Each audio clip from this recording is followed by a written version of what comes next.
Here we go. 5.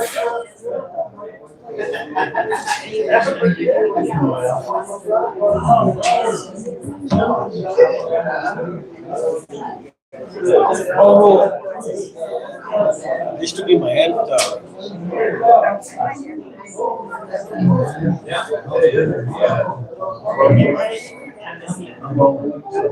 Hey,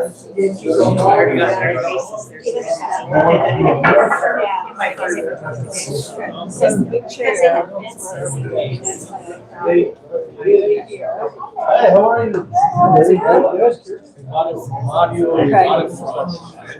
Okay, and then Dylan has some lights. Harry, how you doing? Yes, everybody. How are you? Good. How are you? Where's the cold? Yeah, you can feel it in the morning.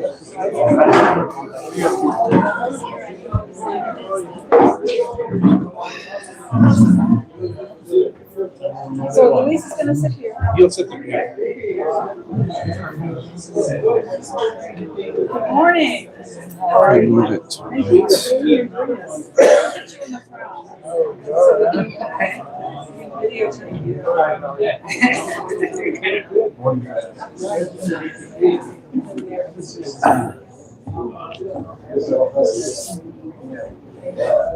Rich.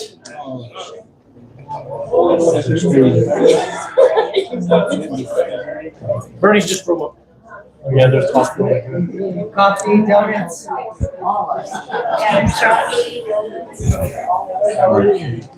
Dylan, what's up?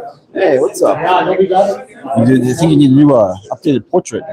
He looks 10 years old. Hey, well, you're supposed to. You don't want to look at old as I look right now.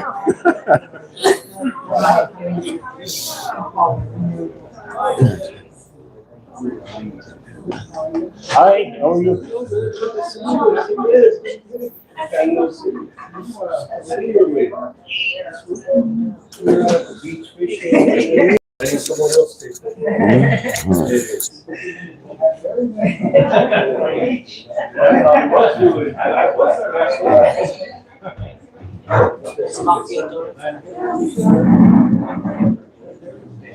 Are you good?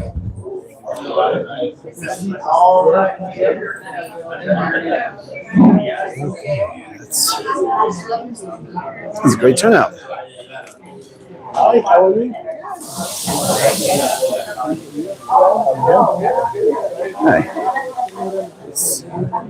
Thinking. Hi there.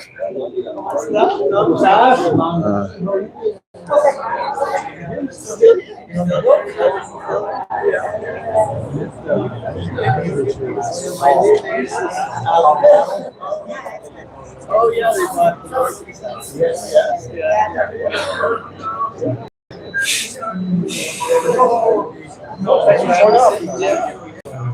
Yes.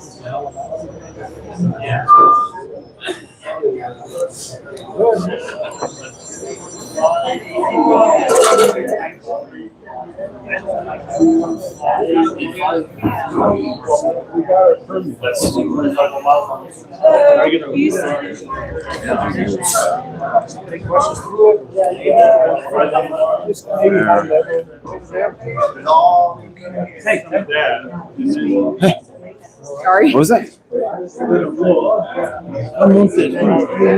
I'm Dylan Crabb.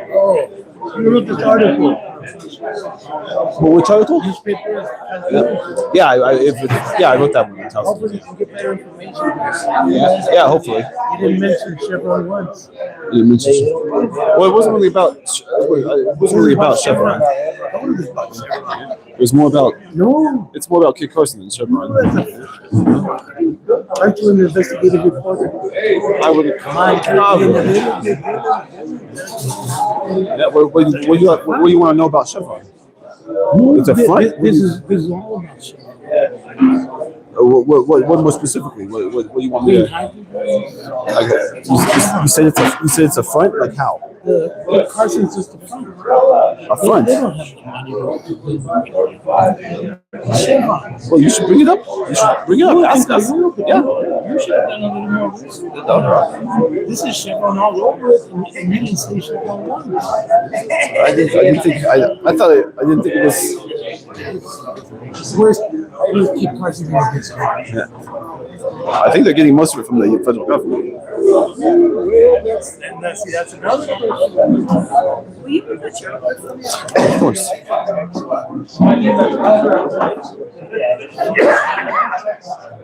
take it, grab it. Pull it around the other chair. Oh, right here? No, you're right. You're right. Right here or over here? Over here. Nice.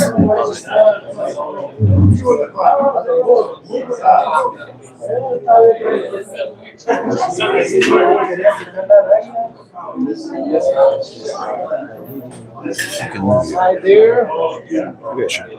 Right here. Wait. That's better. So. Counselor?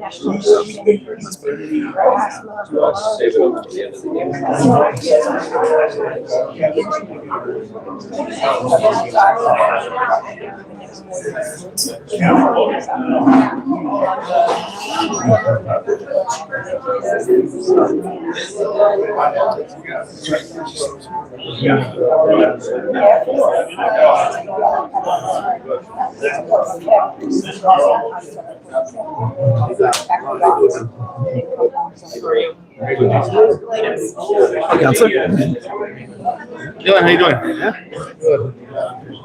You read the stuff I gave you?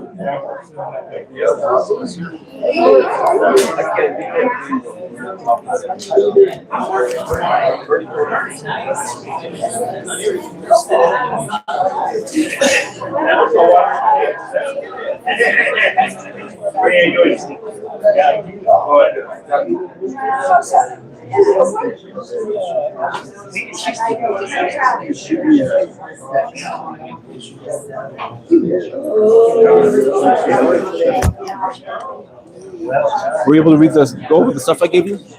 Yeah, I did. Yeah? I did. I shared it too. Suppose all the cuts.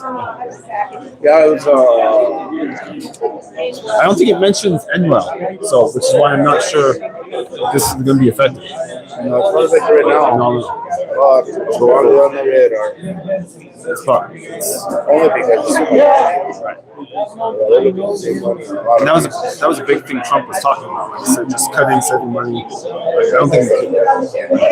So it tells me that his first administration doesn't really care about what money's going for. Just wants to cut. I don't know. But question to ask.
So good morning, everyone.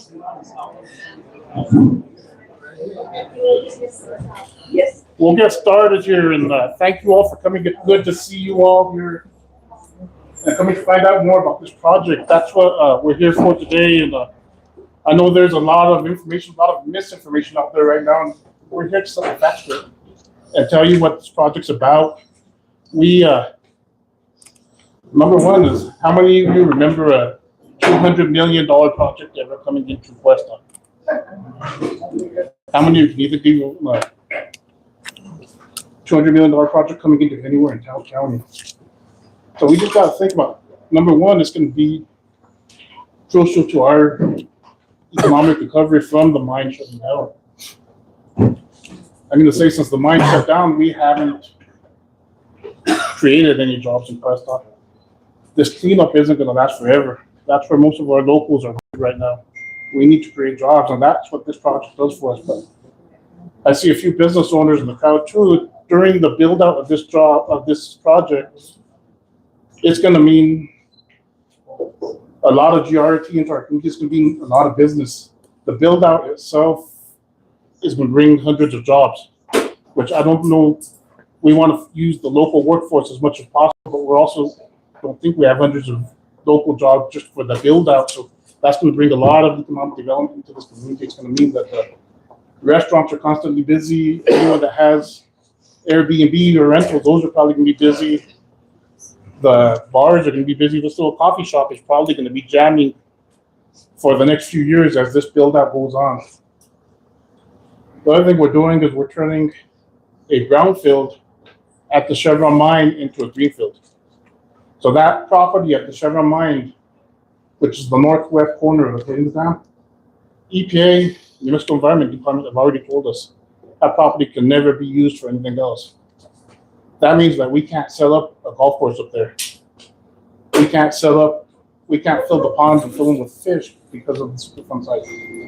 They have, however, told us that we can use it for solar and a project like this. That's the one use that we have for it. Other than that, it will never be used for anything else. So I'm pretty excited. It's pretty exciting to be able to bring jobs to Questa. It's pretty exciting to bring economic development to Questa, that we're going to start seeing that. All the businesses are going to start seeing that, which is pretty exciting. Seeing the mine turn into something other than a tailings facility, that's going to be great as well. What we're looking at for the village is that we want to own the solar for that. Through a PPA, that would also give us a annual revenue source of about $2.5 to $3.5 million. Our GRT in the village right now is about $1 million, a little bit less than $1 million annually. So that's giving us 3 times what we have right now. So in terms of thinking about that, that's going to give us the opportunity to hire extra police officers. Right now we have 5 police officers to cover 7 days a week, 24 hours. It's not enough. That's also going to give us the opportunity to hire full-time firefighters. So when we've done these economic studies for hydrogen in Questa, we've never, we're talking about jobs at the plant itself, but these are jobs that we're creating that aren't included in those studies. Firefighter jobs, police officer jobs, EMS jobs. That's going to allow us to hire more public works employees. Mr. Salazar asked me about Embodible Road as I walked in, when we're going to fix that. That's going to give us the opportunity to get more employees on filling those potholes. That's going to give us, do you know how much it costs us to pave 1 mile of road in Questa right now? $1 million per mile. We've done okay with getting some of the grants, but Embodible Road's one that we're still working on. But if you think about a $2.5 to $3.5 million revenue source, that allows us to spend some of that money on that kind of stuff instead of having to always beg the state for money and hope we get it. And they give us chunks of money a little bit of a time to fix roads, but it's never enough to fix a full road. But that gives us that opportunity to do that. Otherwise, we're stuck just begging for that money, which we don't mind doing. We're going to do it. We have a good staff. My staff is here today with us. Sometimes it's not easy getting that money. We've been asking for Carson road money and Embodible Road money for years. I think last year we got $225,000 for Embodible Road. Give us a quarter of a mile of roadway. Now, I'm not going to find anyone that is going to come into Questa and pave a quarter mile of road. That's the hard part of it. So that's just my overview of the project. It's going to be a good project for Questa. I'm glad you're all here, and thank you again for all coming today and joining. It shows that you're all interested in this project and you want to learn more. And I'll turn it over to Luis. So thank you, Mayor. Welcome to everyone. Those who don't know me, my name is Luis Reyes. I'm the CEO of Carson Electric Co-op. I've been with the co-op since 1984 and then the CEO since 1992. And so we've seen a lot of growth and development in this area. We've seen the ups and downs of what the mining has done to this community, the pros and the cons. At the end of the day, what we're left with here is we're left at a Superfund site at the mining operation and the Superfund site right behind us. And so actually, when the mine closed down in 2014, the co-op actually met with Governor Martinez at the time to see where we could assist in trying to fill some gap. It's going to be hard to replace 300 jobs. It's going to be hard to replace a mining operation that had been here almost 100 years. But if we could do small chunks, educate, retool our workforce, then we have a chance to make sure that everyone in Taos County survived. Chevron was just not a Questa kind of business. It really supported the entire Taos County. Most of you know we had people come from San Luis, from Mora, so it was a big employer for the region. We really didn't make a lot of headway in 2014 with the governor, but we made some moves forward. This project, or at least the talk of some economic development, actually started with Mayor Gallegos. We met several times about how we could kind of reinvent Questa. And so in 2017, Kit Carson, the village of Questa, started talking about what opportunities there were in this region, whether it was revitalizing the ag sector, more energy projects, what could we bring to the business park. So there was a lot of discussions with a lot of people of how do we recreate or rebrand the village of Questa. You fast forward, during COVID, then put a group together, Kit Carson, Questa, Chevron, and QDEF, an installs organization. And we got a grant to study energy projects.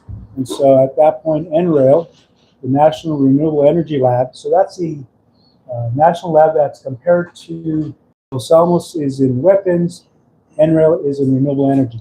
They're world experts in analyzing different types of renewable resources.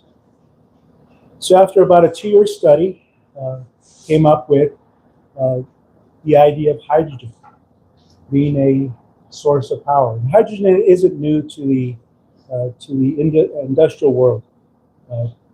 Hydrogen's been used for 100 years in this country. We just haven't been exposed to it. During those times, if you follow the legislature, there was a lot of discussion about blue hydrogen in the state, taking hydrogen from natural gas. And so there was a lot of discussion in the state about how do we diversify also our economy. Our economy is basically supported by the state economy, oil and gas. And so how do we diversify that? Because again, we go with the ebbs and flows of the oil and gas industry. As the mayor mentioned, they're tied to that through capital outlay. And so how do we then stabilize our ability as rural communities to make sure we're not subject to the ups and downs of the politics of the day? And that's happening today. And how do we become more resilient in looking at opportunities, workforce opportunities? This is really an economic development project through energy. It isn't an energy project that creates jobs. So I think that's important. This is really how do we create jobs through energy and everything that we can benefit from energy. So as we move forward, the co-op and all the partners got a plan together. We had a lot of public meetings back then also. The issues that came up from this community at that point were, number one, safety. And a lot of this because people don't understand or didn't understand hydrogen and its gas. How many jobs would it create, right? And what kind of impact would it have to the community? Those were the major topics. It doesn't mean that there was other issues that didn't come up. And then the fourth was water. Hydrogen is a H2O. Hydrogen is the H in the water formula. So with that said, then we figured, well, if we're going to move forward, how do we pay for that? So those of you who follow kind of the politics of the United States, the IRA, a couple programs in Washington, big dollar programs were put into play for Americans to compete for. And so Kit Carson competed for several grants, loans, different funding opportunities. One was the Hydrogen Project. The Hydrogen Project is a basically three location project. The major hub is here in Questa. We have one in Taos proposed, and we have one in Peñasco proposed. We'll focus on Questa, but this is a three plant project. The competition that we applied for was a national competition. It was any co-op in the country could apply for the monies, and it was based on several criteria. One being how many jobs could you create, two, how much greenhouse gas emissions could you reduce. This is really to get back to how do we maintain clean air and clean water in our community through energy. And so we applied. Kit Carson was awarded $231 million to do this project. It was the single largest award of any distribution co-op in the United States to move this project forward. And so the money has been earmarked for Kit Carson. In today's world, ladies and gentlemen, that doesn't mean we got it. If it was a normal world, it would be in our bank account, but we're not in a normal functioning environment. So we decided to move forward as we outlined in the plan, as we outlined in public meetings before we applied for the monies. And so in essence, here in our discussion with Chevron, the best location was the brownfield. It's a super fun site. As the mayor indicated, there's no other use for it. There's still going to be 20, 30, 40 years of reclamation, depending on what the Environment Department says. So we felt that would be a perfect location for a hydrogen operation.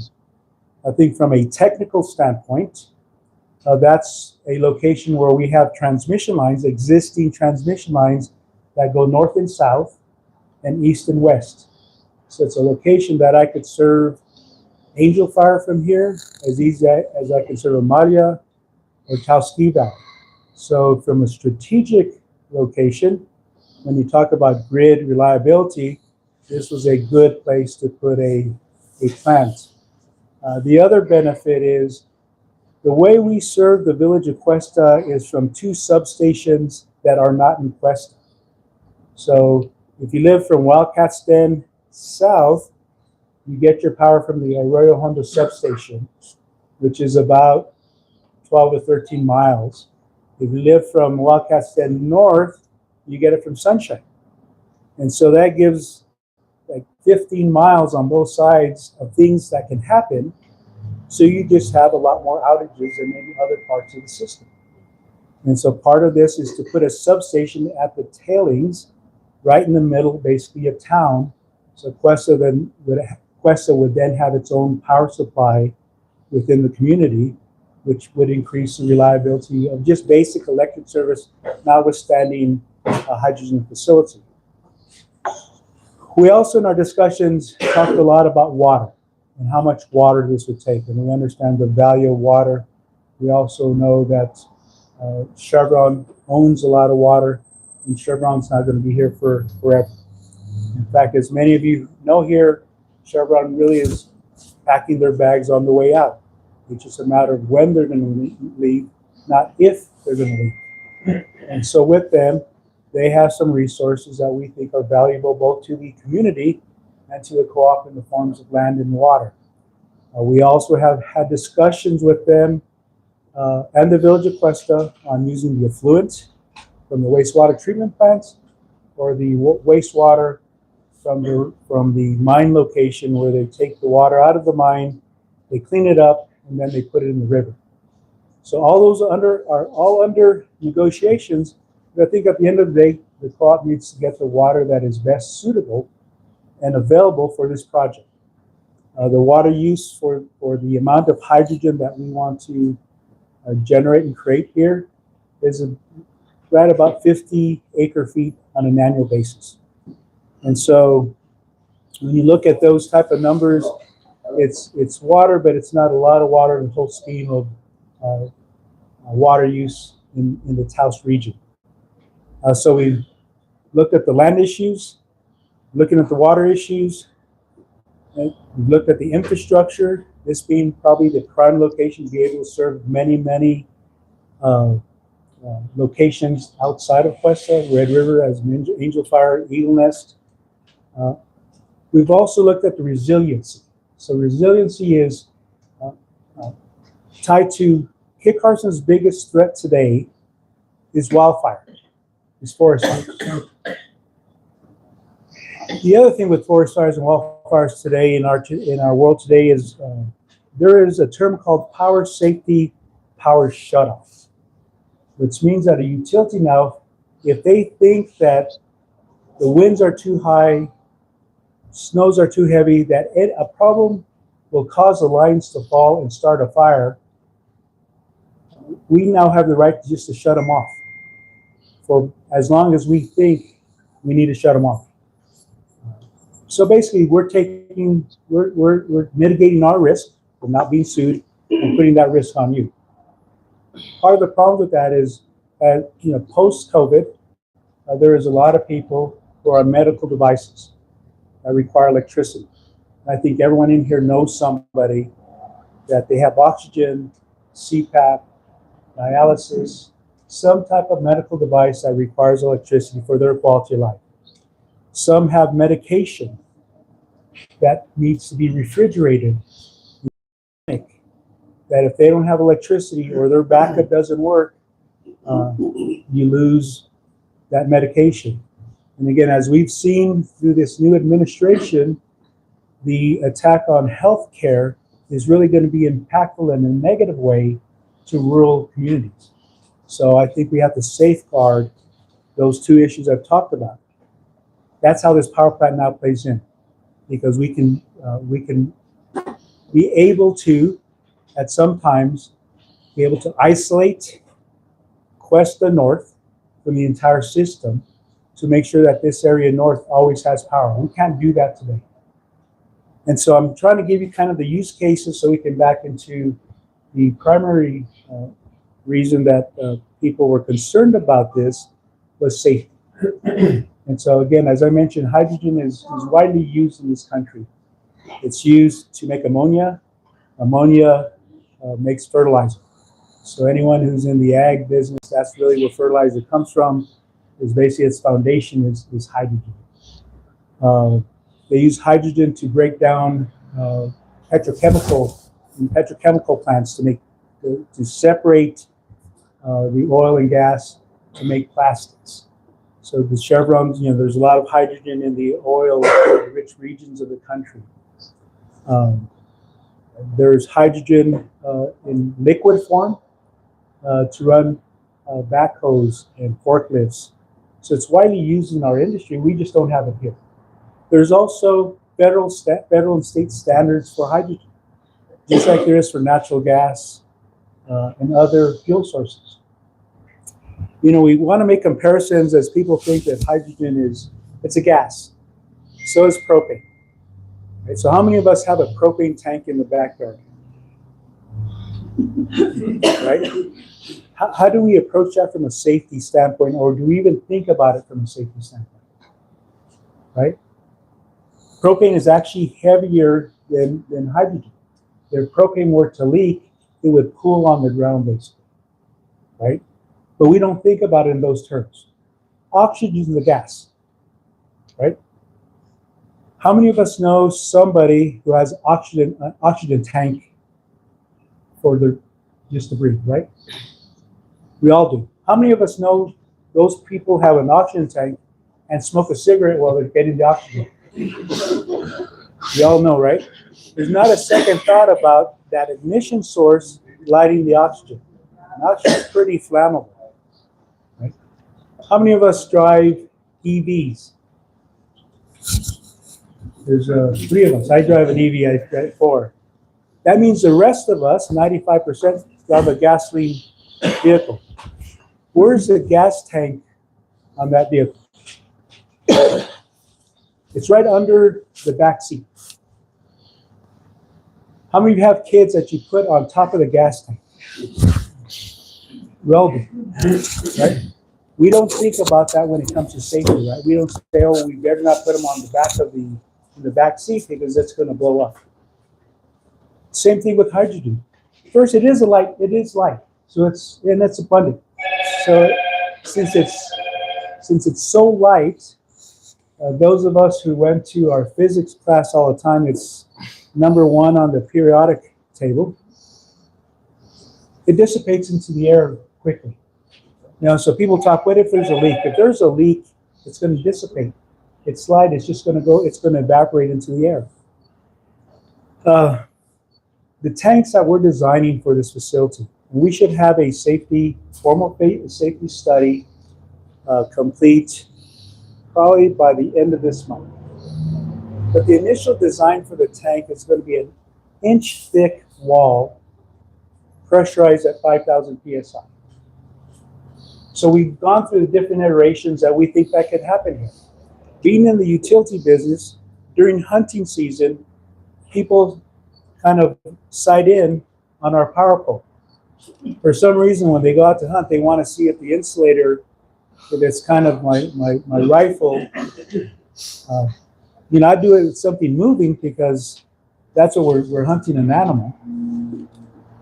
But I've gone around the system asking the same question: what rifle do any of you guys have, I guess that's legal, that can pierce a 1-inch wall tank, steel tank?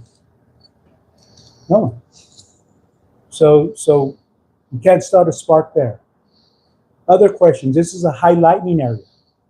You can see a lot of lightning during the July-August timeframe.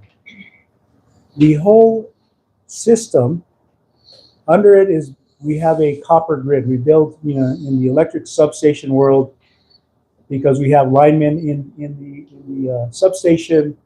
We may have people jump the fence to try to take copper from the substation. We have a big copper mat underneath, so that if lightning did hit something, it takes it to ground, so it protects the life. That's going to be the same design here. So from a safety perspective, first we have federal standards we have to meet. So we have a baseline. We're going to design above that baseline. Second, we've looked at every potential issue that could cause an ignition. You have to remember, when you have gas, an explosion, you have to have an ignition point, right? Someone smoking, something to spark it. We can't think of any scenario. I should have a list that we can disseminate in a couple weeks of other locations where they have hydrogen gas, but then they liquefy. So a lot of the processes you see is they create hydrogen, and then they liquefy it, and then they store it at about 450 degrees below zero, below negative 453. So very cold. We're not doing that. We're just going to create hydrogen, and I'll go through that process, and then store it, and then release the hydrogen when we need the power. I think the other benefits we're looking at is power is instantaneous, right? You turn on the lights and it comes on. There's a big push to batteries, battery storage. Think of the hydrogen as a long duration battery storage. Something that we could create the hydrogen today and use it next month if we need it. Use it tomorrow if we need it. Use it in 6 months. That is one of the benefits of hydrogen, is having fuel stored, all this energy stored, that we can use it when the system needs it. So it's going to be extremely hot. We know that power prices in the market are going to go up, or there'll be a lack of power. We have 25 megawatts of power sitting here in Questa. To put that in perspective, Kit Carson's entire daytime load is 44. So we have about half of what we need for the daytime residing here in the Questa location. So just think about it as a battery. This site will have 38 hours of storage. So versus today's conventional storage, the most you can get is 6 hours. So there's been people who says, why don't you abandon the hydrogen and just put a lot of batteries? And so we're getting cost figures on that because batteries are about $1 million a megawatt. And so if we have 25 megawatts here, that's $25 million for an hour. And if you want to cover then 38 hours, pretty simple math, just multiply 38, and you get what it costs. Hydrogen, basically its life is 20 years. I mean, these plants last 20 years. Batteries last about 10 to 12 years. So every 10 to 12 years, you're replacing the batteries. How many of you guys have cell phones? Same technology. Lithium ion, same technology. And so what happens when you charge and recharge, the battery starts to degrade over time. Hydrogen does not degrade. The same amount of hydrogen I can produce today, I'll be able to produce in 25 years. So I just want to give you some highlights, and then let's talk water, because people want to talk about the water and the issues around water. This plant requires about 50 acre feet of water. Again, as I've discussed, in talking to the village about how much effluent do you have, in talking to the mine about can we use that wastewater and somehow get it up here. And then there's the option of buying water from Chevron. And Chevron currently has at least 1,400 acre feet that is existing, and probably another 1,200 that they're working on through the Office of the State Engineer that will be used for some purpose. Right now, that purpose is going to be used really to water down, keep the tailings without any, so the dust doesn't fly, and really for their reclamation use. It's not going to be used for anything else. So one of the options, just so we're clear and transparent, is Kit Carson's desire to buy 50 acre feet of water from Chevron for the purpose of hydrogen production. Two things there.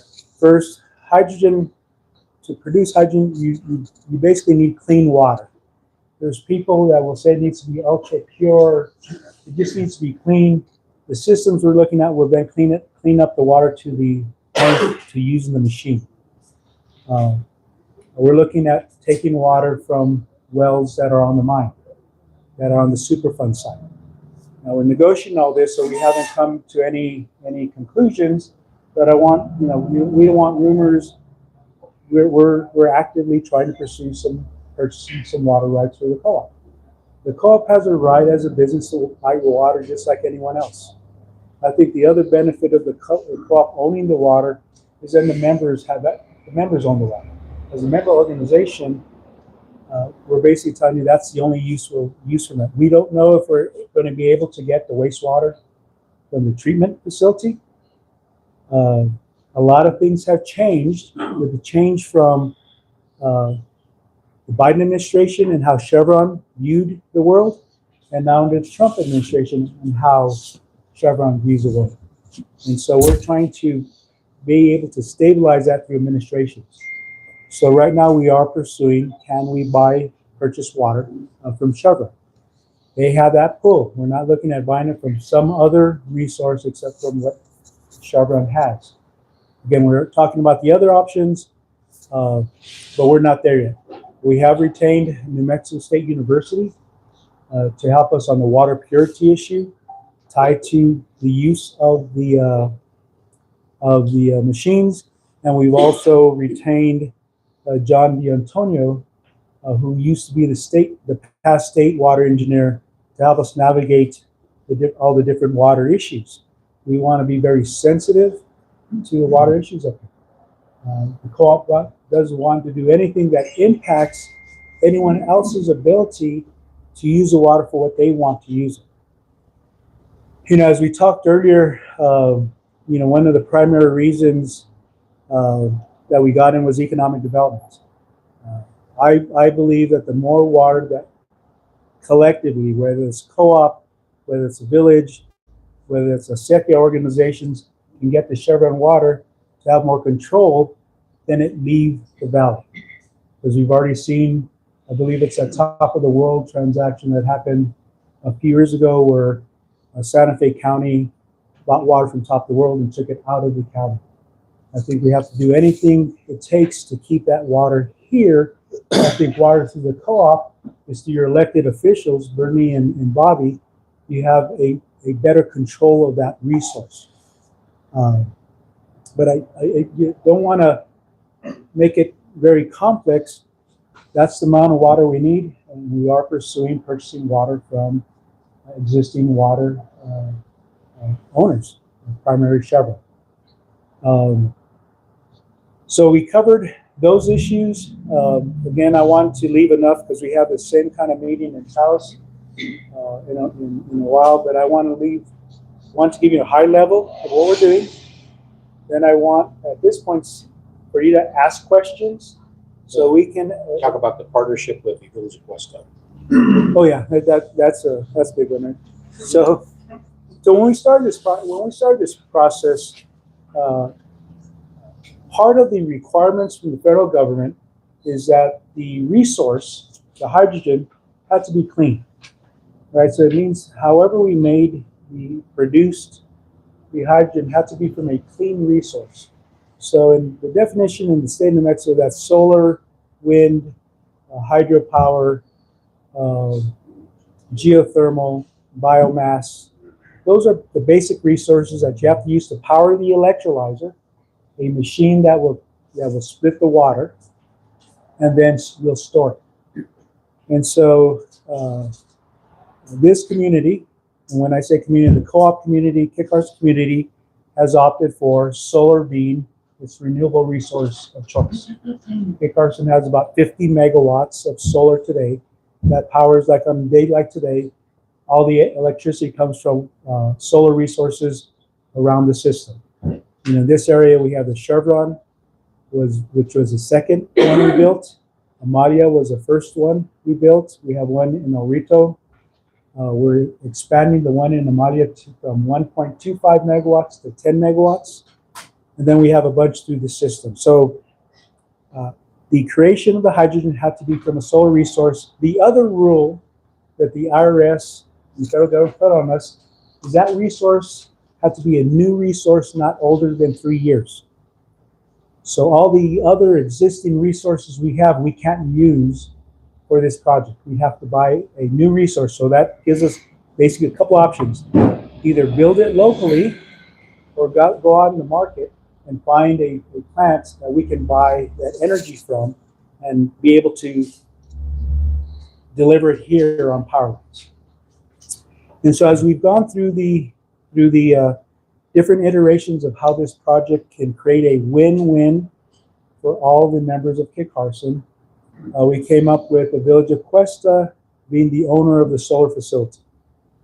And so we're working with Senator Gonzalez to get the capital outlay at least 30 to 35 million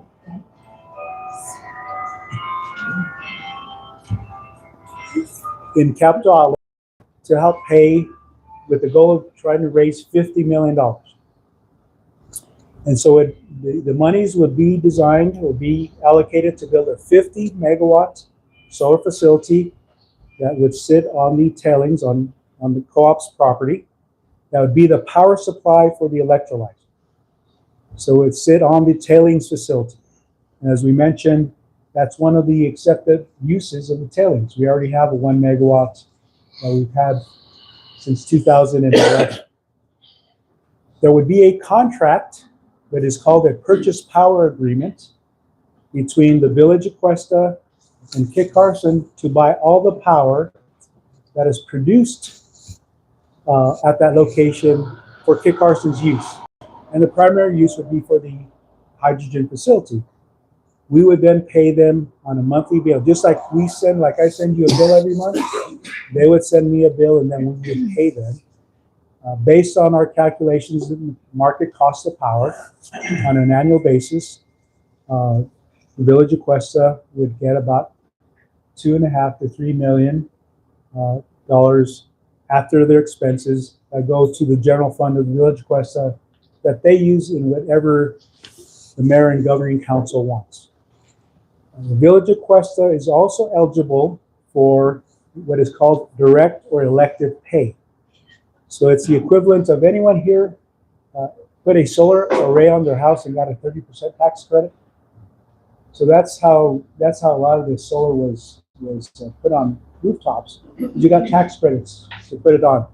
The Village of Questa is eligible for 30%, 36% actually, right? Please, 40%. So if the project costs $50 million,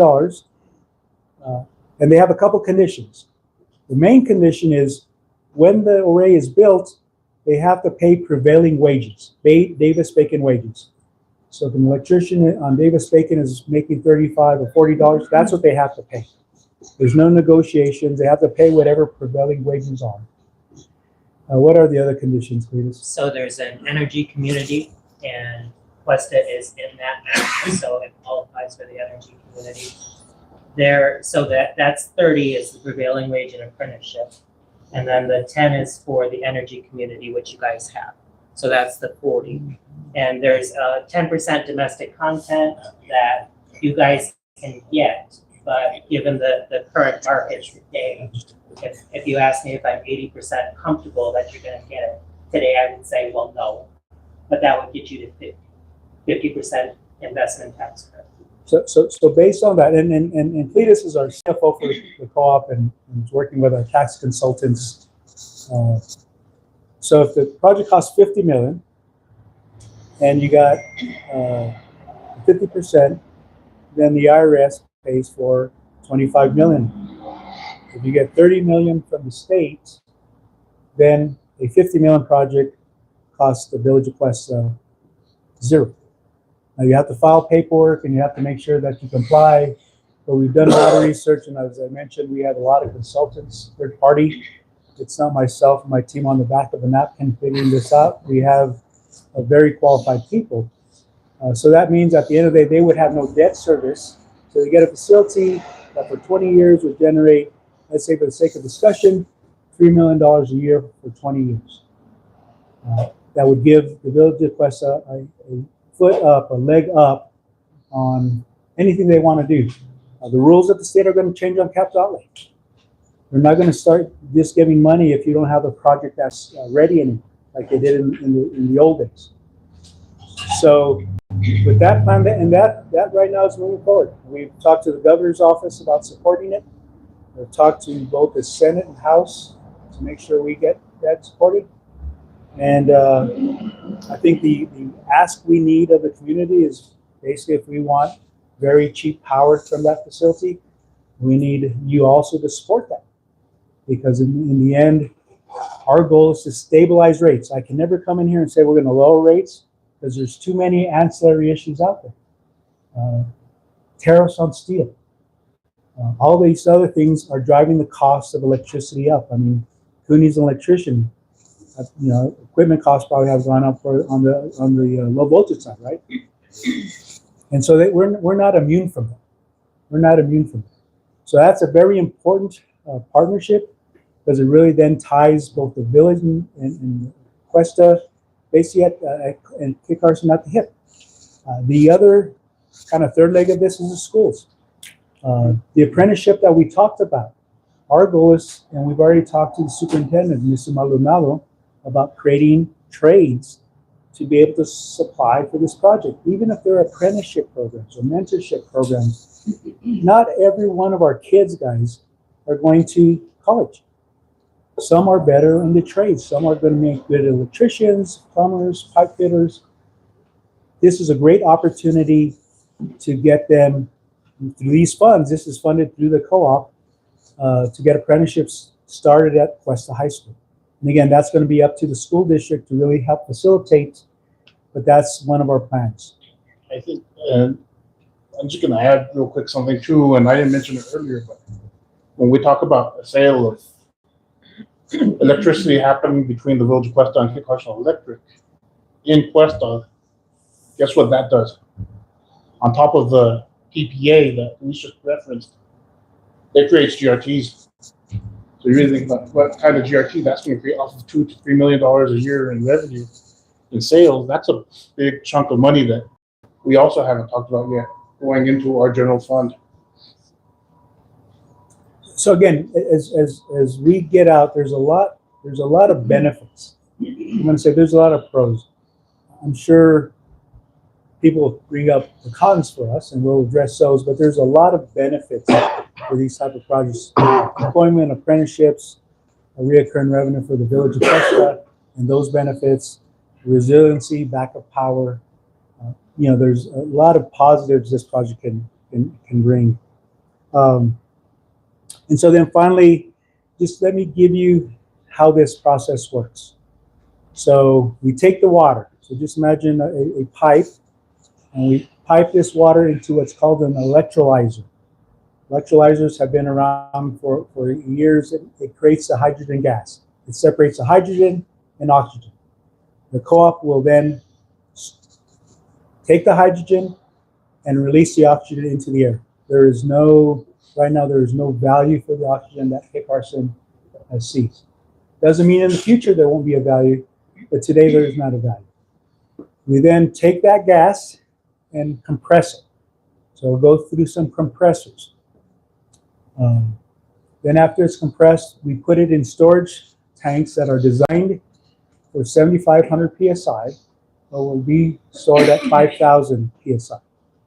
And then they will sit there as a battery until we need them. And then we'll release these through either a fuel cell that emits no carbon, just a chemical reaction, or a linear generator. A linear generator is a generator that compresses hydrogen gas, and then there's a little bit of NOx that comes out of that. Again, some of this has changed because some of the rules of the federal government has changed with what we can purchase now. We can't purchase this project. We have to buy American only. We can't go out and buy, even from Mexico or Canada. It has to be buy American for us to qualify for all this. And then when it goes to the fuel cell, it's now electricity. It gets into the grid, it serves Questa, and then goes to on our transmission system to other parts of our system. And we do that every single day. So with that, I'd like then now to open it up to your questions and comments and concerns so we can start capturing those. If I don't address those or we don't have the answer, you do have a commitment, we'll come back. We're going to have different times. We understand there may be some people that are working out so they couldn't come to a morning meeting. So we'll have an evening meeting to accommodate those people.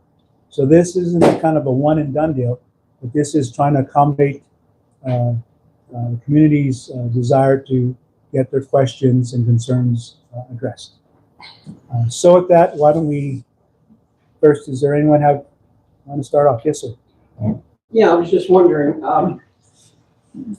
the hydrogen that's going to be produced is just going to be for Kit Carson within our county, or is there plans to sell it outside the county in the future? So there may be opportunities to sell it, right? If we don't need it, there may be times of the year where fire risk isn't high, which is, let's say, December, January, that we can sell it. And if we can sell it for market, again, besides the jobs, then the secondary goal would be how do we stabilize rates? And so one of our potential purchasers is Los Alamos National Labs. We have transmission rights to them. They're going to need a lot of power. If you don't know what they're doing at the labs, they're putting some AI supercomputers there to do their work, and they're going to require a lot of power. Our position is someone's going to sell it to them. And if You're talking about electricity or hydrogen? electricity. Okay. We're not talking more about hydrogen. No, Are you gonna sell the hydrogen is going to stay on site. It's not going to be mobile. We're not going to move it. We're not going to liquefy it. The facility here is going to be 29 acres. The whole facility is 300 acres, so 29 will be hydrogen, the balance will be solar. But the hydrogen is not going to be transported at all, whether through vehicle or through pipeline. That answer your question? Yes, sir. Has this plant been fully designed yet? I've got a couple on this. Has it been fully designed? How tall is it? How loud is it? You're talking about compressors and turbines if it's burned. How well lit will it be? What will it do to the night sky? What will it do to property values? How close is it to the school? So what percentage design are you at? Currently, we're at about 60% design on the project. So we don't have finals yet, but we're about 60%. 60% solar panels, pretty low profile. Have you seen? How tall are the compression? Is the tanks for the hydrogen going to be into the water? And will it be visible from the village? And will we be looking at this thing when we have such a beautiful environment? And how tall are the transmission lines and things you're going to have to add transmission lines? No, we're not going to have to add. There's no transmission in the scope of this project. We're using the existing 69 kV system that already is here. Okay. And goes up and ends up in a model. Okay. So there's no transmission contemplated. As a utility, we're always looking at what point do you upgrade transmission, just in the normal course of doing business. Mm-hmm. We upgraded the transmission when Chevron came up. We had a smaller voltage system. When Chevron came up and put that big load in the middle of the mountain between Angel Fire, Taos, Questa, and Red River, we upgraded the transmission. Okay. So there's always studies. I don't want to mislead that it's never, but for this project, there's no requirement to upgrade the transmission system. Okay. The electrolyzers, which will probably be the tallest, will be 2 Conex containers high. I'm sorry, what does that mean exactly? So those construction containers, Mm-hmm. that's what these are going to be in. So they'll look like, they look like semi-truck. Yes.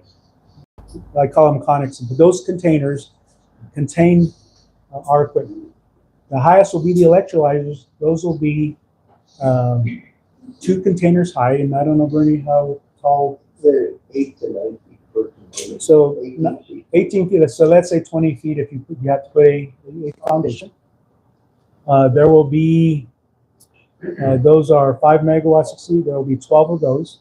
We're going to put it, if you've seen the property, the very north side is a Vista Trail, is a boundary.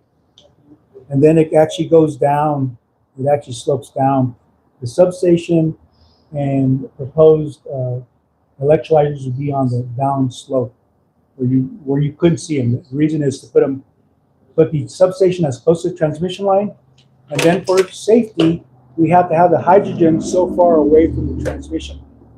So we're looking at putting that toward the transmission line with enough clearance to meet the safety goals that we've set out. So what other questions did you have? I think real quick on the being able to see it.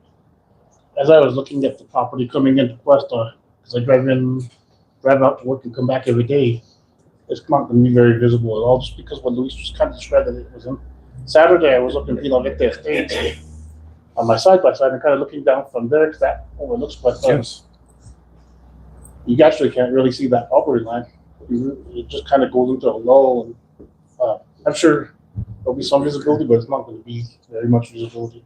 I don't know if you've ever seen the solar array in Taos. Oh yeah. By the airport, have you seen it?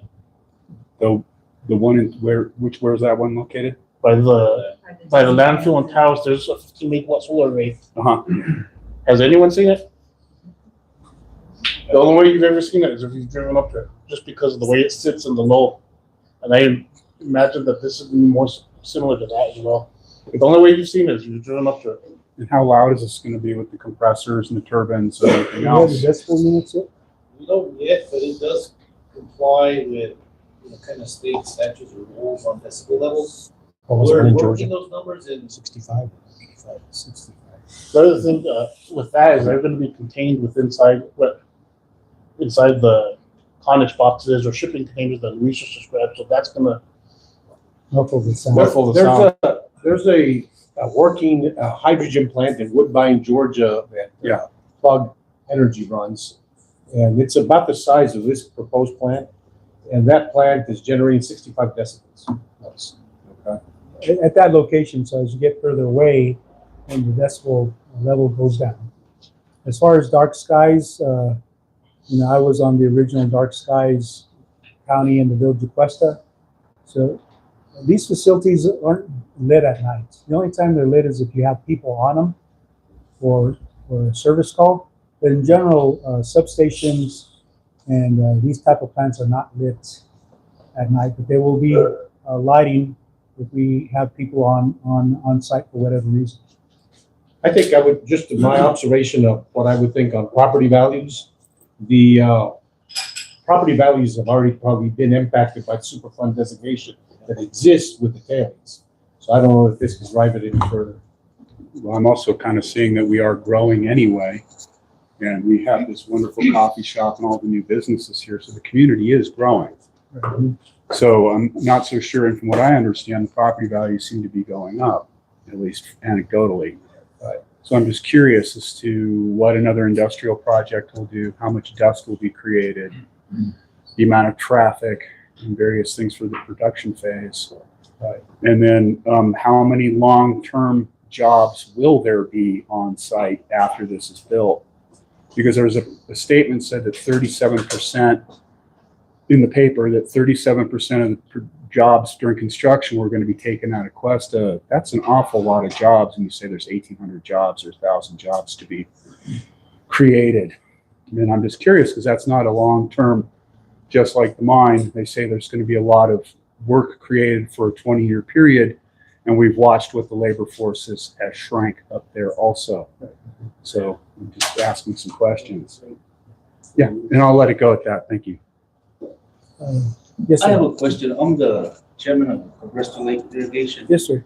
And during the last 15 years, I've noticed the village of Questa has how many wells? 3. Yeah, 5. 3 of them are already abandoned for the cavitation. We just recently had one cavitate. We had to dig it deeper. This water that's going to come, it's going to come from wells, like let's say from Chevron. Yes, sir. A lot of those Chevron wells are observed or to check for contamination and stuff. Mhm. They're not actual irrigation. Those wells aren't like so many acre feet. Like I know the village of Questa back in the day, they had like a backlog on acre feet that they didn't have water. Are you guys still in a backlog? No, so on the water rights, I thought you did. no, we negotiated a return flow credit plan with the state engineer's office. When I took over as mayor, we're in debt to the state 1,900 acre feet. We negotiated a return flow credit for them, and that wiped that to zero. Okay, so Right that's now, we were over diverting about 70 okay, to that's- 90 acre feet per year, but Chevron has since then in their settlement, they're going to donate to the village 120 acre feet. We'll that's give the just village the enough. water right, not the actual water. That's what I'm saying. Right. So like now that it's been cavitating, they drilled the well, how much deeper? How much deeper did that well go? One by the high school. So 700 feet, so 800 feet. how is that depleting the rest of the groundwater, the rest of the, like I know for the last 5 years, we have not had continual flow from Bristol Peak down to the Red River. And it might be a hoax or whatever, but I see it as water actually depleting. How many people here that irrigate have complained, we don't have enough water, we don't have enough water. So I'm saying if we're gonna keep getting it from the wells, it's gonna deplete a lot more of our water. That's one of my biggest concerns. Okay. Thank you. So let me just respond to that. These are all adjudicated water rights. And so the people on the Cabresto ditch along with the Margo ditch all have adjudicated water rights, just like Chevron has adjudicated water rights. So they all are coming from the same aquifer. And the state engineer has deemed that aquifer to be adequate for the water rights that No, exist. they are not coming from the state aquifer. Chevron Mining transferred water rights in 1984. They purchased where the high school is, and they transferred from property over here. You probably know which ones I'm talking about. They transferred those water rights to mining and milling. They're no longer over here in our adjudication. The well that's on the tailing site is permitted and has the adequate water rights for use. The- It's a deep well on the west end of What's the the tailing. well? What's the well number? I don't have that available. Somebody I can can look get that up it. for you. Yeah. Somebody can We look. we don't have it, but we can get it. There's another question back there. Oye, Yes, sir. todavía ni nace el penco y ya lo quieren montar. In Spanish, the cat hasn't even been born and everybody wants to ride it. And we're hearing about all these benefits. And one thing that's missing is the heavy hand or the white elephant in the room is Chevron. Chevron is controlling all this. You all are just a front group trying to sell this. One, you don't have the money. Two, you don't have the water. Three, we don't have the technology in a dry resource area. Water is the key. Water has been the main killer of green hydrogen projects throughout the world. Look it up on the internet. Look it up what Earthworks has, the Food and Water Watch. Yes. Look it up yourself. Do your own research. And I think you're trying to construct something where we don't have the water to sustain it.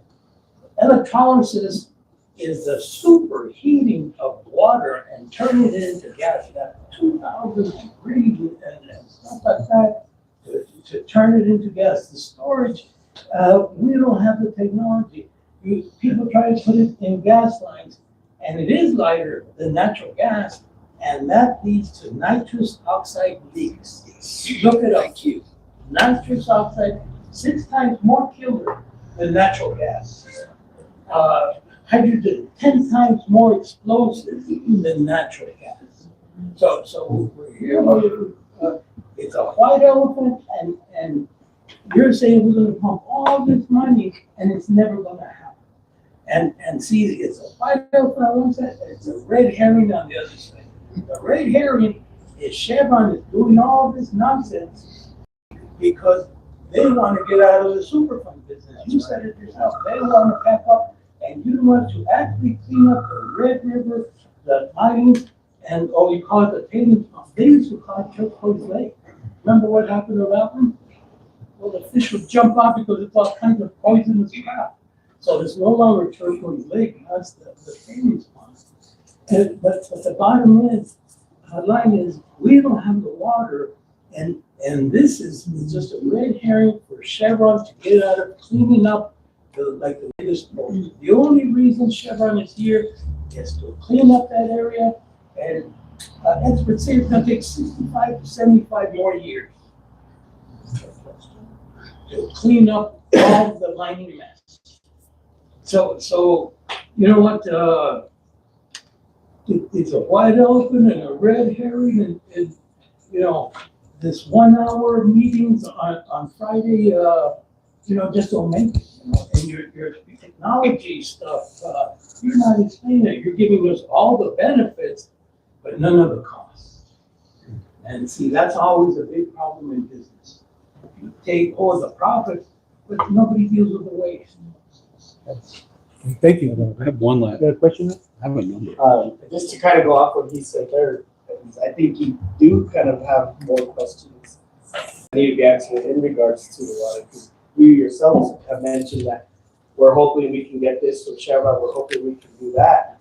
And so I think it is a little kind of, there's still going to be that little pit in the gut when you hear you say, well, this is what we plan to do, but we don't have that secured. So what are your options in case you can't get those water rights from Chevron, or like Mr. Garcia was saying, where's going to be that alternative water if you can't get it from those existing ones that you're already pursuing and don't have yet?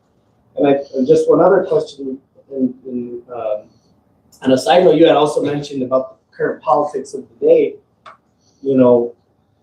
I could be wrong, it could be totally something different, but, I just saw as recently as this morning before this meeting that there was some funding cut, 15 million. I don't know if that's towards Kit Carson. I don't know if that's towards this project, but, what is your strategy to work with the current administration? Because it sounds like it does require a lot of federal funding. So how are you going to work with them in a sense that's going to be, that works for this project? But if you already have this idea that they're kind of not opposite from what you were doing with the Biden administration, if we're being honest, this administration, the mindset of this administration might be going on for another 8 to 12 years. So how do you guys approach working with an administration if you feel that they're kind of in a little bit of a, you're kind of going at it with each other in regards to the strategy of trying to impose and trying to get this project done? Yeah, thank you. Great. And it's an administration that's going towards corporations rather than people. Right. Correct. So good questions. So on the water, as I mentioned, though, we're looking at all water strategies. So highlighted Chevron because that's the one we know, but we're looking at all our options here in the north part of the county. So our goal, and I'm saying goals because you're right, nothing has been inked yet, but we're very close at some levels with these negotiations. And some of these negotiations, especially with water, again, we're letting you know what's happening right now. We haven't signed anything, but we're working on different fronts to acquire those rights. As far as the funding, the $231 million has been secured. Difference in this administration, as most people have seen, is in the past, and we've worked with RUS and USDA and DOE as long as they've been at the call. They've never breached a contract. This is the first administration that basically has breached a signed contract. And so we continue to work with the administration first through our legislative delegation, but we also have co-ops have a organization, NREC, a National Rural Electric Co-op Association, that advocates for us at DOE, USDA, and they're working with us on these projects. So we have third parties that are also working with the administration to make sure that rural interests are maintained. Because this is really a rural interest. We believe that the action that was taken by the DOE yesterday is really a political response, not a project response based on trying to get the government reopened. I mean, everyone knows that the administration basically said, if you don't reopen, we're going to fire employees, we're going to cancel contracts, and they've done it. But does that affect you? Is what I'm saying. Is that affecting So we got affected, but we haven't been officially noticed. And we where you read your information, whereas I read our information, we haven't received an official notice from DOE. In fact, yesterday morning we were on a call with our DOE team working on the project. So if this is official, not even the DOE team that we're working with knew about it. So it is a little dysfunctional in that sense. But I think we're working with the administration as we work with, we worked with this administration in 17. So this is the first time. So we have experience. We're just going through. It's a little bit more challenging because they've used what didn't work in their first term. They refined it in the second term, and they just made it challenging. Not impossible, but challenging. But we're working those issues. The money has been secured, right? If you see the way the administration is working, is if you have a contract, that matters, sue us. And the reality is they know we don't have the resources to sue the federal government, right? So you have to go on good faith that they're going to honor their contract. At some point, reasonable people are going to determine that this is a good project in the administration. It does align with the priorities as far as pushing diverse fuel sources into our economy. Hydrogen is a big player in the petrochemical area. The Chevrons, the Exxons use a lot of hydrogen for their operations. Hydrogen is used in the ag community. or fertilizer. So I think we're right on the right track. We just have to navigate the politics of the day because they're trying to reopen the government. The DOE awards that were affected don't affect this project. This is RUS. The thing that you saw is microgrids that affect Cape Carson. One more quick statement. I'll wait my turn, but I think Larry. Sure, Mark. Yeah, I'll just apologize for leaving, so I don't know if I'll ask a question that already been asked before. But village secure for the next 20 years with the amount of water Chevron's given.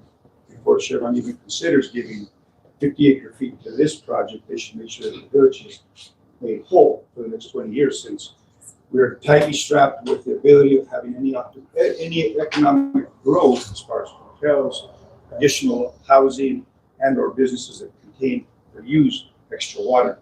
So I think that's important for the village of Questa to chase that down. Second thing is that because we've become a draw for a lot of new residents to Questa, we have a lot more educated people that are going to dig in and ask these questions. There's their experiences around the country where they've come from and how this new energy is kind of come into effect. But I sat as a city councilman back in 2002, 2004, and I got proposed as a village councilman that the sun is free, and it's costed us every year since then with solar power. I'm a business owner that has to pay $2,500 to $3,000 a month in electric bill because I can't get free phase to my building yet. What is this power going to do for this community? And I don't think they're waiting for $2.5 million or $3 million a year to have a revenue that goes to the village. Doesn't officially still hit the pockets of the community that still struggle here today. And there's still 50 to 70% people that live on fixed incomes that are having to change their ways of living because of the increase of electricity that keeps going up every year. Whether we put another solar panel, we put another solar array somewhere else, prices still don't go down for us. Even though that was told to us back in 2022, when we were partnering with Tri-State, and we're going to get 3 megawatts in the community, and we're going to move forward, and it's going to be great things for us. There has been some good energy credits that have been come through the solar price. I'm not saying it's all negative, but I want to make sure that as these folks are all going to go home and research more of what we have today in this conversation, that try to realize where we're going to see these benefits come from. Because there's a negative impacts we can also see, but we need to make sure that those have higher gains in the promising side than the negative side. The hydrogen company that comes into Questa today is premium craft nuclear that we do not have or in the surrounding area. Not to discredit anybody that's certified welder, or has a pipe fitting job certification, or any of the other things that are components that are going to take that. But those jobs are going to be transported in. What's that effect going to be for our community? How many people are actually going to get work here? Same shit that happened with Granite. They in Chevron told us that they needed to have 5 years of truck driver experience, and half the people that are up there are somebody's wives that worked up. They've never been on a truck. And they got jobs up there, and locals didn't. So this thing moves forward. We're going to hold your feet to the fire to make sure that there's at least a substantial amount of people that get jobs here that are not going to just sit and wait and have contractors come in. And that's one of the most important things that we need to think about as far as you do moving forward. I don't know if it's going to get stopped. I don't know how much further this is going to go, but those are things that we need to make sure the village is held whole first with accountability that Chevron's going to make sure they give us enough water for the future, not just to break us even, and then we have to check every water leak in town, which council members that are in here, staff that are in here, former mayors that have been in here, we've had to deal with it for generations. And we're trying to get a fix on it, but there's still going to be that need for water for this community first before we jump on board and do any kind of other big major projects. It's going to take 50 acre feet of water. Some of us have been in the ranching business, some of us are farmers, and for whatever reason, can't get Chevron to let some of that land go and water go to help some of the ag. We talk about water is life, and so is ag.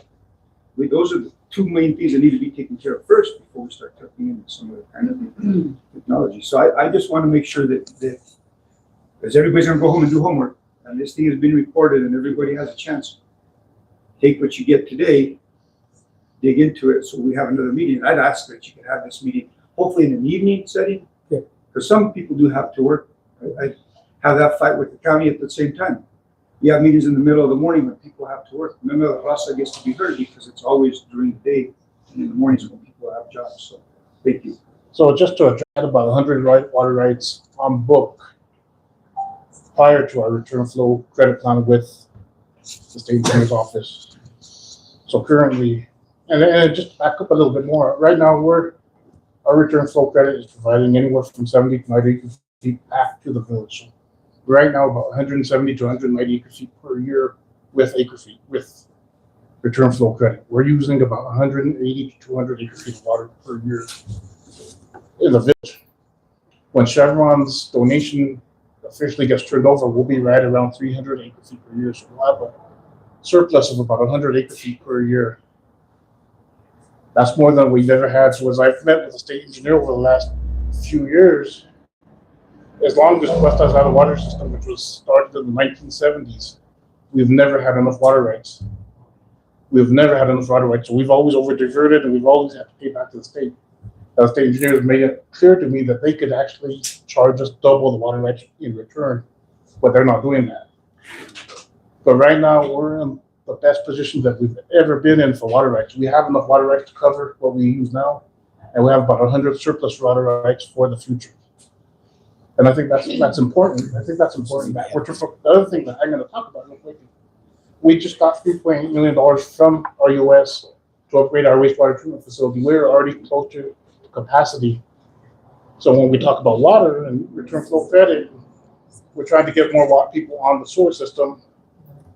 We're actually going to be putting out more and getting more return flow credit, and that's an option to sell that affluent water instead of putting it into the ground through this project, and that would be increased another revenue stream for the village. Well, one of my concerns is If we could just, Well, people haven't talked. yeah, My- I apologize, but I want to touch everything. Go ahead. My main concern is safety. This gentleman mentioned leaks. This process deals with high pressurization pipes and in storage units. Are you gonna have some kind of a leak monitoring system that is gonna have an automatic shut off so that any leaks that are detected are going to set off this system to knock out the process, so you're not going to have a continual leak. That's, hydrogen being as flammable, highly flammable as it is, any kind of leaking, could set off fire, explosion. The other thing is that the hydrogen atoms also deteriorate metal. You mentioned a thick storage unit, but very often these things can also be broken down if they don't have some kind of a system lining the pipes and the storage units to prevent that deterioration, which causes them to become brittle and, again, leaks. So we do have, so it's a 24/7 monitoring system, just like we monitor the electric grid. We monitor, we have a dispatch center, command center type in-house that is looking at our system 24/7. So we have employees around the clock. As Bobby mentioned, we were back looking at a hydrant facility back east, and we saw their control room. And so we're designing it to be a 24/7 monitoring. Kit Carson has retained Entrust Engineering, whose specialty is hydrogen. So our two principals are on storage. One of the engineers and his group is from Illinois, worked on natural gas and hydrogen in the Midwest. And then the other team is from San Diego. They used to work with San Diego Gas and Electric, and they did some work for Southern California Edison Gas on hydrogen. So we're taking that all into effect to make sure there's no leaks and that the liners are meet the code and the standards that we've set out. As I mentioned, that should be done. That safety report should be done hopefully by the end of this month. And our plan is again to come back and review that with our membership. And to Mark's point, I think he left. We did mention that we're going to have multiple meetings at multiple times. So so it's not designed to run out, but if we have them at night, then people who come to the coffee shop would want them during the day. So it's kind of hit and miss on meetings. Real quick, ma'am, what's your name? Christine. Christine. So as many of you may have remembered, before I was the mayor, I was a firefighter for many years. Since 2006, I was a volunteer firefighter, and actually before I actually ran for council, I was a paid firefighter in EMS. But in that time, I also began teaching fire classes throughout the state for the state fire academy. And one of the classes I do teach is hazmat A&O, 2 new firefighters. The reason I bring that up is because I want you all to know that safety is my priority as well. That's my job, actually. I'm a safety person, but safety is my priority. I would not let something that was unsafe come this community. I would not allow that. And if it was unsafe, we would have ended it when we were doing the NREL study 3 years ago. But I feel this project is safe. I don't think that we're going to see anything. As Louis said earlier, hydrogen is lighter than air, so it's going to rise. Propane is heavier than air, so it actually, if it leaks, it stays on the ground, and that's when we have major explosion issues. I just feel like, and we have all the resources available. As Louis mentioned earlier, it's not a plan that's just being written on the back of a napkin. This has been going on for 3 years. Safety is going to be the #1 priority in the project, and that's my priority, is making sure that it's safe for all of us. I don't know if all of you know, but some people say not in my backyard. This is actually in my backyard. We have property that is actually, in fact, my property borders the property that's being purchased. And I feel confident that it's going to be very, very safe, just with my knowledge of being an instructor and a firefighter. And safety has always been my #1 priority. Larry was next. Quick question. On the design, you're talking 50 megawatts total. Is that one turbine, a couple of turbines? What are you guys planning? And then the efficiency, what's the efficiency of the system itself? So there'll be 60 megawatts of electrolyzer. So those will be in 5 megawatt blocks. So we're currently looking at the fuel cell to see if they come in 1, 2.5, or 5 megawatt and which is more efficient. But it'll be based on one of those 3 sizes to equal 25 megawatts. Right, so if it's a 1 megawatt fuel cell, it'll be 25 of them. If it's a 5 megawatt fuel cell, then it'll be 5. So we're going through those iterations right now. As far as I don't really understand what you mean as efficiency. How efficient is the system itself? You're going to use solar to produce the power, right? So there's some line loss, just like the system. There's line loss in there. Just trying to get an idea. It's not exactly 50, 48.5, whatever it's going to be. Yeah, it really depends on the use case. I mean, if we look at for long duration storage, it's hard to compare it against another fuel source because if you compare it against another battery, right? If I were to charge a battery and then charge a tank, I have to use the battery the next day, or otherwise it degrades. It just degrades. With the hydrogen, it'll stay at the same level as it's pressurized, till next year. So it really depends on what the use case. So if it's use for long duration storage, efficiency is much higher than a current conventional battery. If you use it we're looking at maybe some peak shaving. That's different because that's only for 2 hours a day we need to use it. So it really depends on the use case, because hydrogen has multiple use cases where other types of generators don't. Coal's baseload, it has to run and run and run. Natural gas, you can use it for baseload for peaking, hydrogen, you can use it for 3 or 4 different use cases. So it really depends on how we operate the system. I think a better question is, how more different options can we take care of? And we can actually create a microgrid by separating Questa from Taos and powering all the north if there's a problem in the Taos substation. Because we'll have our own power supply here that we can get out to Amalia, to Red River. So it really depends on time of year, the season. As this gentleman asked, if we're going to sell it on the market, that may be a different use case of what product we're going to sell on the market. Is it energy? Is it capacity? Is it energy and capacity? So it really depends. So you're also proposing, I guess in the future, part of this is a substation It'll be a that substation. basically you could kind of pick up west of to the north and to the south. Correct. Okay. Evelyn had her hand up and Claire. That's right. Thank you, Mr. Reyes. I too am concerned about the water. I'm concerned about the safety of the plant. And I'm concerned about the fact that Mr. Montes here thinks that it's pie in the sky.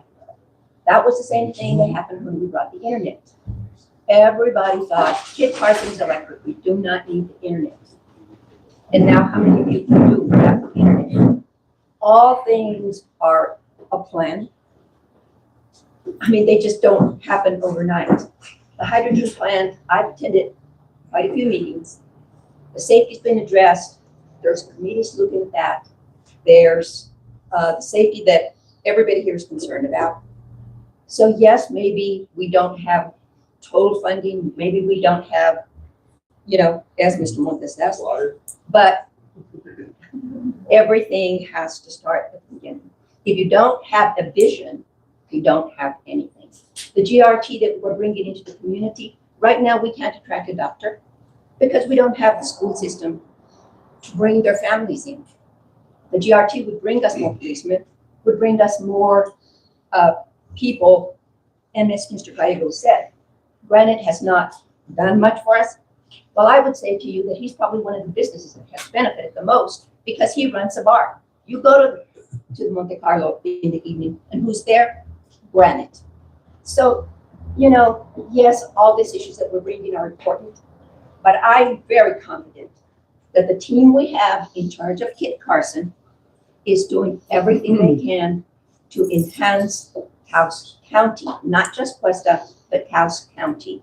So, yes, there are all concerns, but I really am confident that this team, with their experts, is addressing these things. Thank you, Mr. Reyes, and with that I must leave, but I really do have to mention my Claire, name. So just one more question, because I do have to. Oh, here. So let me get Claire. I did some quick research, and there's 6 other operational hydrogen plants in the United States right now. And so I'm interested in knowing, what those communities what does that look like in those other communities? Are those, I don't know the size of those plants. What is the size of the community in relation to those plants? What is the water situation like? Let's look and see how this is actually working in other places and how that relates to ours. Are we in a similar position as those communities? Are those communities in places that don't have to think about water? Are they in other countries? There's, Australia, according to my quick search, has 96 plants. Where are those located? Is Questa actually, the world is going to go towards green hydrogen. It is going to. But is Questa the right place for it? You know what I mean, in terms of the water. And I totally want Questa to have more financial resources. That is so important. But let's just be logical, you know what I mean? And really look at what's already happening in our country. And you said that you visited one. Yes. And that was very helpful for me to hear out of my concerns. You mentioned one in Georgia.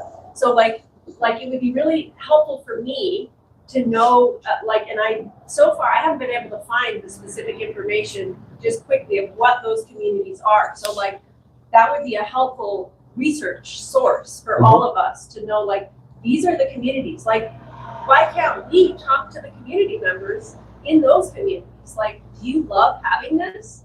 What are the issues for you about having plants, just something like that. This is happening at a small level, and it's something to be proud of, that maybe we are part of the forefront, and it's also a little nerve-wracking at the same time.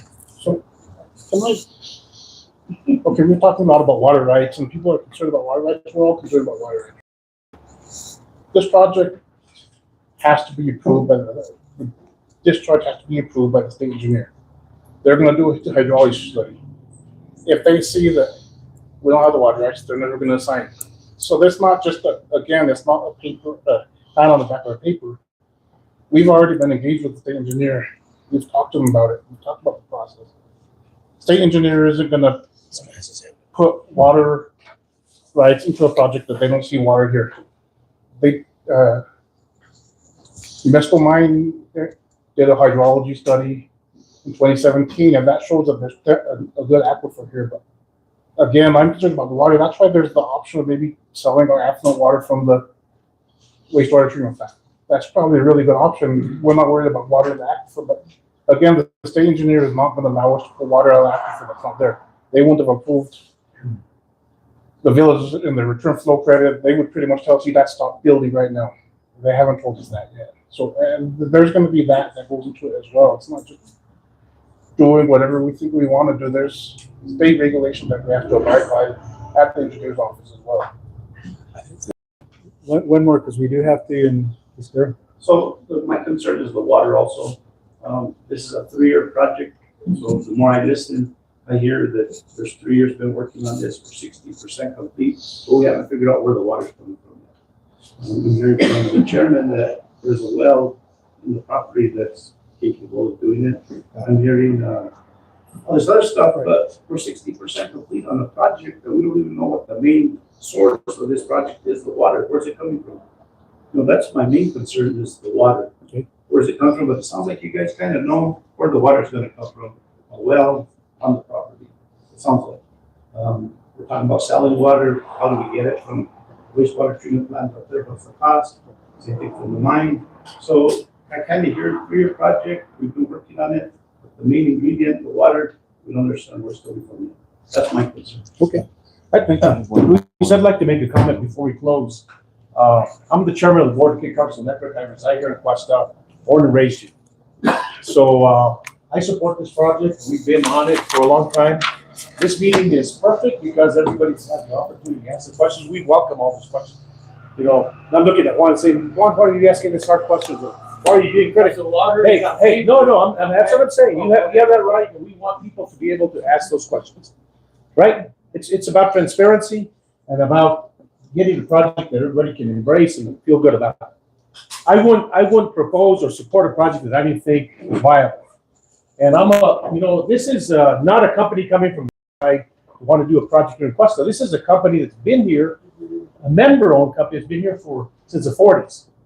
So it's not somebody new coming in trying to throw something in our lap like Chevron did many years ago. This is a electric cooperative, your cooperative, that you are represented on by Bernie and I. That's who's doing this project. So keep that in mind as we go through this. This is not somebody dumping somebody in your lap. There is a lot of experts that the co-op has hired to look at this. It's not pie in the sky. And so we're going to go down the road and look at that. This $231 million, we're looking at not only how it impacts or improves the electric cooperative members' bills and power availability and resiliency, we're also looking at economic development. This community needs more jobs, needs better paid jobs, needs more opportunities, needs a better tax base. This looks like a win-win for the village of Questa, win-win for the cooperative members, and for everybody in this room. So ask the questions, do the research, as Mark Gallego said, and bring those questions up. It's good to flush all of that out. This is a transparent process. If there needs to be more meetings, we'll do them. There's one going to happen in Taos here in a little bit. I'll come back again, but the point is we want to answer the questions. At the end of the day, not everybody may agree, but the plan is to try to move this project forward. So I had a question. You gotta admit that company has put a lot of money into this community, pushing for a certain goal, and you're pushing with it. Which company? When you just mentioned, Chevron. Chevron's role at this point is to sell the property, sell the water. In my opinion, Chevron should donate the water and donate the land, and they have it. They have it. I mean, that's really what they should do. If they really were a good neighbor, that's what they should do. But at this point, we're prepared to buy it and buy water rights, and we have to move forward. I agree. There's issues there. They should donate.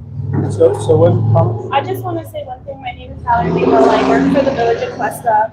I work in the administration office, and I really just want to. I'm not gonna talk about the water rights. I do think they're very important, and I think that these meetings are very important so we can hear all aspects and all concerns of everything. We want to hear everybody's concerns so we can answer questions and so we can educate everybody as well as we can, because we don't want to give false information. We want you guys to make your judgment based on correct information. But I'm going to speak on how I view the community from the Village of Questa. So currently, the QEDF had this. It's called a QBRE, and basically the Economic Development Fund went to the local businesses to talk about how they feel about being a business in Questa and what are the best things that they would like to see and stuff like that. That report was given to the village, and it's actually a public document. And in the back of this document, it talks about all of the concerns and all of the needs that community members wanted for here. And a ton were roads. The roads wanted to be fixed, more events for the community, more things happening, more support from the village to the local businesses. And I'll tell you right now events, okay, we have 3 events in the Village of Questa. It's the Easter egg hunt, the trunk or treat, and the Christmas one, okay? All of those events are based off of solely grants that Jake LaFora and I have put together to be able to give these events to the youth. So it's not funding that is like, just comes to us every single year. You know, it's grants from Taos Community Foundation, small grants, 500 grants here and there, money that I have to save to put left over. For example, Cabresto Road, okay? That road has been on our to-do list for the last 3 years, okay? We have been taking it to the DOT year after year after year. Finally, after 3 years, we're able to get it fully funded, but that was because we constantly took it back to the DOT to ask for funding. And I know some people don't want to hear about the benefits, but I'm really here to tell you guys that the benefits are if this project is feasible and if it's good with the community and it's good with the water and all of that pans out, the benefits are going to be incredible. We'll be able to fix roads immediately, as opposed to constituents on Cabresto Road having to wait 3 years. You know, if we're able to do events for the community, back to school events, more Christmas stuff, more things for the youth, because right now, read that document that you guys can see for yourself the comments and the needs of the community. And so I'm just here to speak on the struggles that I see on our side and how we're really trying to be supportive to the local businesses.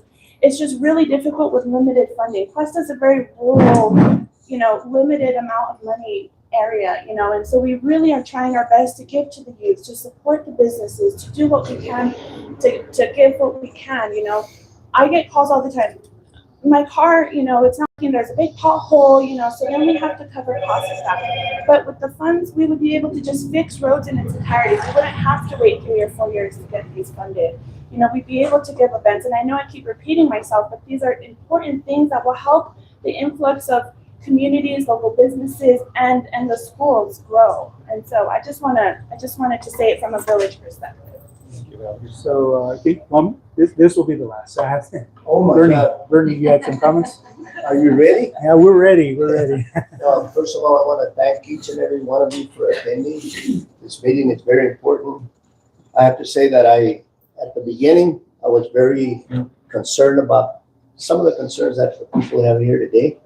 And I was really not sold into the idea. I think I mentioned in public meetings that we held, that I was not truly engaging with it because I thought it was too complicated. A lot of questions have been brought up.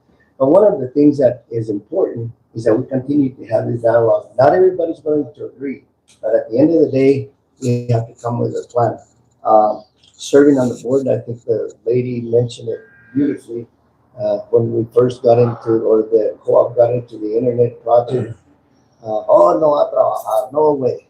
When Kit Carson Electric, I heard this long time ago when they got into the propane business.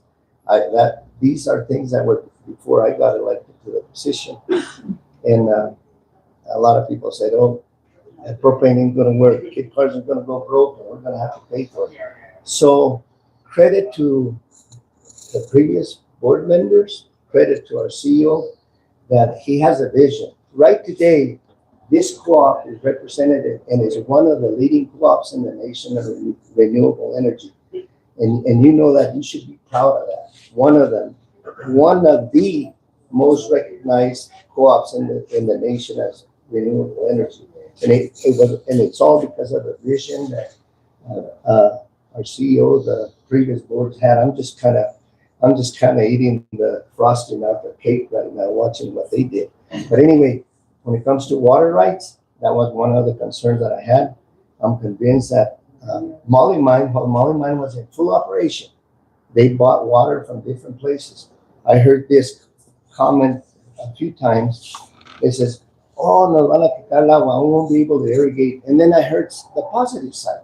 People would say, oh, that little piece of land that I have with 5 acres, I don't produce enough hay to feed a cow, so I'd rather work at the mine and buy my hay.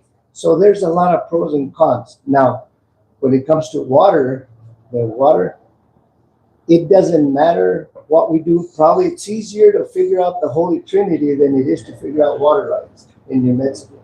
So we have a massive drought thing going on in Amalia. We don't have Molly Mine pumping water from underground. We don't have wells. We have a community. Amalia doesn't even have a community well. Garcia has a community well, and it supplies everything, but the drought is so severe, Questa, everywhere, and they don't. And I'm in the hay business, so we buy hay all over Colorado, sometimes into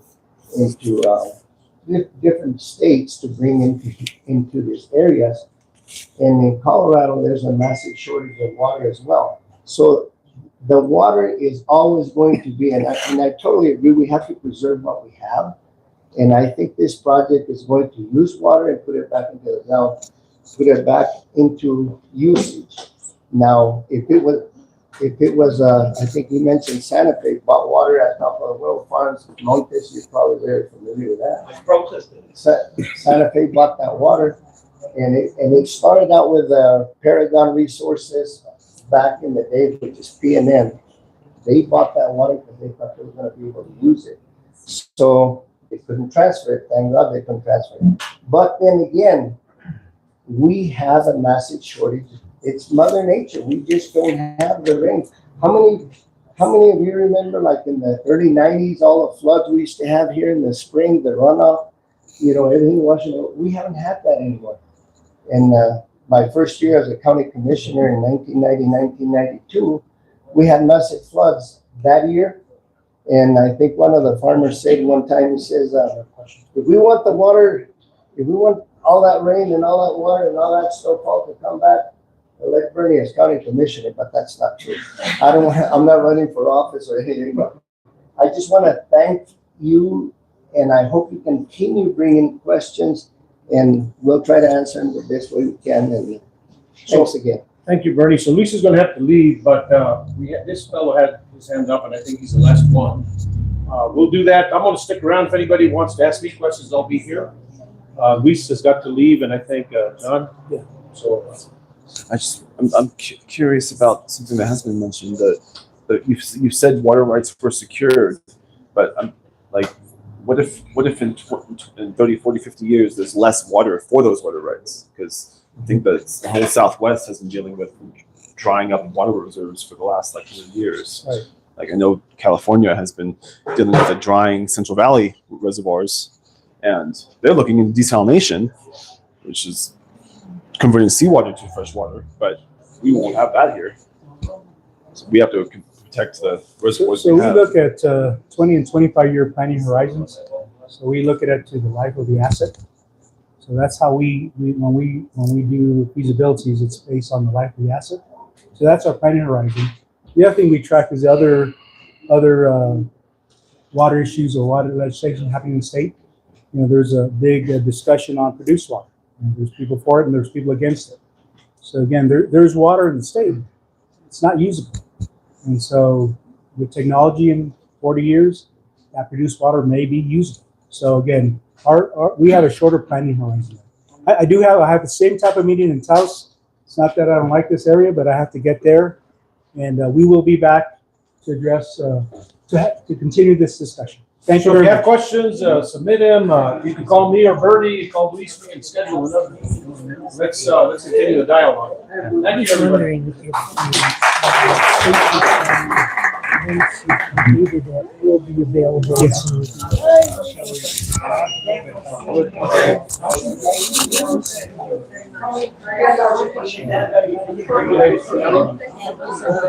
I sent you an email about the funding that was cut, the DOE funding that was cut. Yeah, 150 houses or 10 acres of dirt. Thank you. I'm all for it.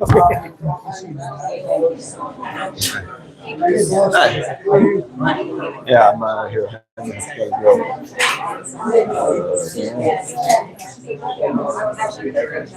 All right.